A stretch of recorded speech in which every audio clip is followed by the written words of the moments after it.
Hey everybody, Katie again, here to share another story with you. This one is the tale of Peter Rabbit.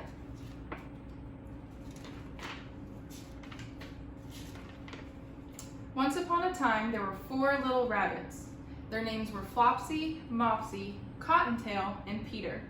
They lived with their mother in a sandbank underneath the root of a very big fir tree.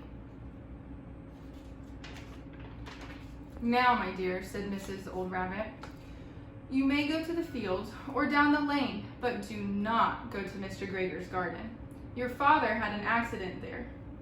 Now run along and don't get into mischief. I am going out." Then old Mrs. Rabbit took a basket and her umbrella and went through the wood to the baker's. She bought a loaf of brown bread and 5 buns. Flopsy, Mopsy, and Cottontail, who were good little bunnies, went down to the lane to gather blackberries. But Peter, who was so naughty, ran straight to Mr. McGregor's garden and squeezed under the gate. First he ate some lettuce, then some beans, some radishes, and then he started feeling sick. So he went to look for some parsley. But round the end of the cucumber frame, whom should he meet but Mr. Gregor? Mr. Gregor was quite sure that Peter was somewhere in the tool shed, perhaps hidden underneath a flower pot. He began to turn them over carefully, looking under each one. Peter sneezed. Achoo! Mr. Gregor was after him in no time and tried to put his foot on top of Peter, who jumped out of the window, upsetting 3 plants. The window was too small for Mr. Gregor, and he was tired of running after Peter, so he went back to his work. Peter sat down to rest. He was out of breath and scared. He had not the least idea of which way to go, and also he was very damp while sitting in the can. After a time, he began to wonder about going lippity-lippity, not very fast, and looking all around. He found a door in a wall, but it was locked, and there was no room for a big rabbit to squeeze underneath. An old mouse was running in and out over the stone doorstep, carrying peas and beans to her family in the woods. Peter asked her the way to the gate, but she had such a large pea in her mouth that she could not answer.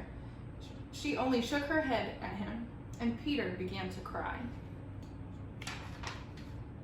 Then he tried to find his way straight across the garden, but he became more and more puzzled. Presently, he came to a pond where Mr. Gregor filled his water cans. A white cat was staring at some goldfish. She sat very still, but now and then the tip of her tail twitched as if it were alive. Peter thought it would be best to go away without speaking to her. He had heard from Cat's cousin, little Benjamin Bunny. He went back towards the tool shed, but suddenly, quite close to him, he heard the noise of Mr. Gregor's hoe. Scritch, scratch, scratch, scritch. Peter scuttered under the bushes, but nothing happened. He came out and climbed into the wheelbarrow and peeped over. The first thing he saw was Mr. McGregor taking care of the onions. His back was turned towards Peter, and beyond him was the gate. Peter got down very quietly off the wheelbarrow and started running as fast as he could along a straight walk behind some black bushes.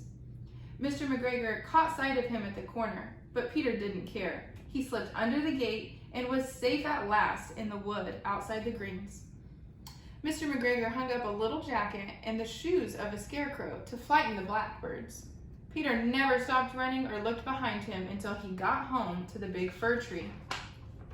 He was so tired that he flopped down upon the nice soft sand on the floor of the rabbit hole and shut his eyes. His mother was busy cooking. She had wondered what he had done with his clothes. It was the second little jacket and pair of shoes that Peter had lost. I am sorry to say that Peter was not very well during the evening. His mother put him to bed and made him some tea, 1 tablespoon to be taken at bedtime. But Flopsy, Mopsy, and Cottontail had bread and milk and blackberries for supper. The end. Thank you. See you later.